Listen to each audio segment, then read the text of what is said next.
इस कार्यक्रम के प्रायोजक हैं Shri Alankar jewellers and sons, GL church complex, AC market, Ranchi.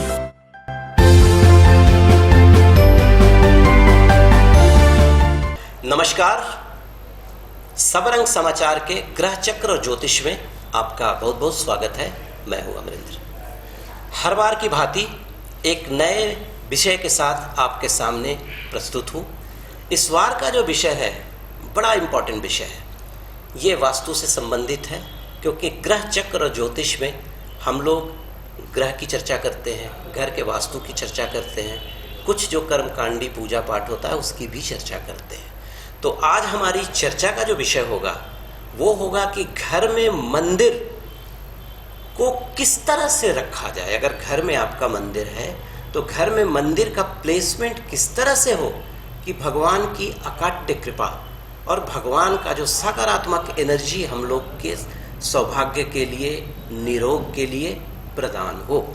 तो दोस्तों, आज शुरू करते हैं। देखिए, धर्म शास्त्रों में ऐसी व्याख्या है कि अगर सूर्य की किरणें मूर्ति पर पड़ेंगी तो मंदिर की क्षमता और मूर्ति की जागृति बढ़ जाएगी। देखिए, कहा जाता है कि भगवान की कोई भी मूर्ति सूर्य से ऊर्जा लेती है। आप किसी भी मंदिर को देख लो, जितने भी बड़े बड़े मंदिर हैं, बालाजी का मंदिर है, भगवान बिहारी का मंदिर है, राधा रानी का मंदिर है, वैष्णो देवी का मंदिर है, अक्षरधाम का मंदिर है, आप देखिएगा कि हमेशा ये पूरब दिशा की ओर इनका मुख है। उतना ही नहीं, इसका एक साइंटिफिक रीज़न भी है, क्योंकि जो मैग्नेटिक फील्ड होता है ना, ये नॉर्थ से साउथ की ओर ये ट्रैवल करता है।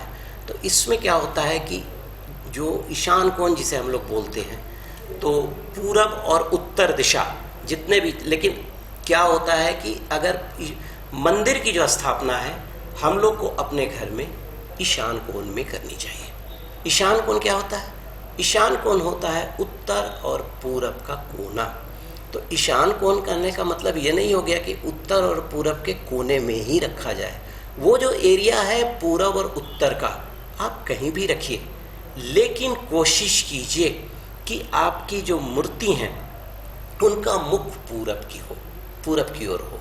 क्योंकि देखिए, क्या होता है कि अगर आपने मुख को कर दिया पश्चिम की ओर तो ये भी अच्छा नहीं होता है, क्योंकि पश्चिम दिशा के स्वामी जो होते हैं वो शनिदेव होते हैं और वायु तत्व उधर होता है। दूसरा, अगर आपने मुख कर दिया दक्षिण की दिशा की ओर तो दक्षिण में यमराज का भी निवास होता है, पितरों का भी निवास होता है। दूसरा, अगर आप मुख भगवान का मूर्ति का पूरब की तरफ करते हैं तो अब यहाँ पर मैं चर्चा करूँगा कि आप पूजा किस तरह से खड़े होकर करेंगे। देखिए, आपका जो मुख होना चाहिए उत्तर की तरफ होना चाहिए। पश्चिम की तरफ भी आप कर सकते हैं, लेकिन उत्तर की तरफ हो तो ज़्यादा अच्छा है, क्योंकि उत्तर की तरफ रहने से क्या होता है कि जो मैग्नेटिक फील्ड होता है ना, वो नॉर्थ से साउथ की तरफ जाता है। तो एक जो चुंबकीय ऊर्जा का जो अनुकूल जो प्रभाव होता है वो आपको प्राप्त होता है। तो देखिए, अगर आप भगवान का पीठ पूरब की तरफ कर देंगे तो थोड़ी स्थिति उल्टा हो जाएगी। तो इस चीज़ का हमेशा ध्यान रखें। और अगर आप घर में पूजा करते हैं, और दूसरा क्या है कि घर में पूजा करने के समय आप कभी भी मूर्ति के सामने खड़ा ना हो। आपने देखा होगा कि हनुमान जी कभी भी भगवान राम के सामने खड़े नहीं होते हैं। आपने बहुत सारे मंदिरों में देखा होगा कि जो पुजारी होते हैं वो भगवान के बगल से आरती करते हैं। तो देखिए, मैं यहाँ पर एक्सप्लेन करूँगा कि अगर मूर्ति का मुख इस तरह से है, जैसे सपोज ये पूरब है, तो आपको एल शेप में खड़ा होना है। एल शेप में खड़ा होना है। इसका रीज़न मैं बता रहा हूँ, सबका साइंटिफिक आधार है। रीज़न क्या होता है कि जो पृथ्वी है ना, ये पूरब की तरफ चलती है और हवा का जो वेग है वो पश्चिम की तरफ आता है। अगर आप भगवान के सामने खड़े हैं, भगवान के सामने खड़े हैं, तो जो उधर से जो वेव आ रहा है, तो आपके जो बहुत सारे जो मुख है, नासिका है, कान है, और भी बहुत सारे जो 9 तरह के जो आपके शरीर से जो बाहरी तत्व निकलने का जो साधन है, वो सारी नेगेटिव चीज़ें भगवान के पास चली जाएगी। जब भगवान के पास चली जाएगी तो उस मूर्ति में थोड़ा सा, कहने का मतलब जो एक प्राकृतिक जो एनर्जी है वो थोड़ा सा दूषित हो जाता है। इन चीज़ों का हमेशा ध्यान रखिए, क्योंकि रोज़ कोई ना कोई पूजा पाठ के लिए मंदिर में भी जाते हैं। मंदिर में आप जाकर देखिएगा कि जितने भी मंदिर हैं मैक्सिमम का जो मुंह है वो पूरे की तरफ है। अब आइए चर्चा करते हैं क्या ना करें।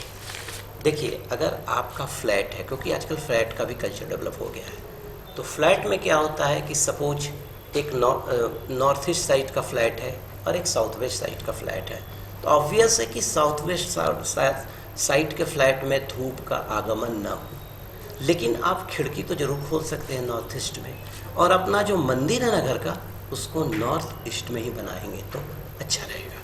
दूसरा क्या है, आप अपने घर का जो मंदिर है या जिस कमरे में आपने मंदिर बनाया है, उसका फर्श सफ़ेद या हल्के पीला रंग का या हल्का नीला रंग का ही रखें तो अच्छा होगा। कभी कभी बहुत सारे लोग करते क्या है कि कोई मंदिर से, प्राचीन मंदिर से मूर्ति उठाकर ले आए और घर में प्रतिष्ठा कर दिए, वो बिल्कुल ना करें आप। दूसरा क्या है, हवन कुंड अगर आपने अपने पूजे के घर में बना लिया है तो कोशिश कीजिए उसको दक्षिण और पूरब का जो कोना है, अग्नि कोण है, वहीं बनाएं। और अगर कोई लाइट की व्यवस्था भी आपने की है तो वो नॉर्थ और साउथ और ईस्ट के कोना से ही करने का कोशिश करें। हाँ, एक चीज़ और मैं आपसे शेयर करना चाहूँगा कि ब्रह्मा, विष्णु, महेश, इंद्र, शिव, कार्तिकेय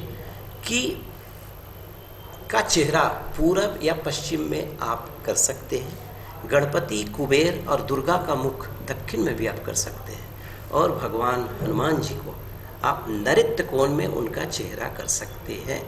एक ध्यान रखेंगे कि कभी भी आमने सामने दो भगवान को ना स्थापित करें, और देवी देवताओं के चित्र जब भी हो तो उत्तर या पूर्वी दिशा में हो, दक्षिण या पश्चिम दिशा में नहीं हो।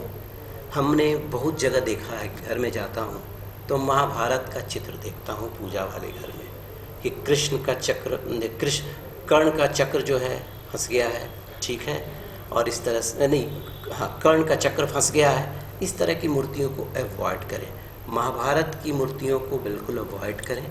आप कोशिश कीजिए जितनी भी सकारात्मक, जैसे भगवान विष्णु हैं या और भी जो भी भगवान जो आशीर्वाद देने की मुद्रा में हो, उनका ही फोटो और चित्र अपने घर में लगाएं।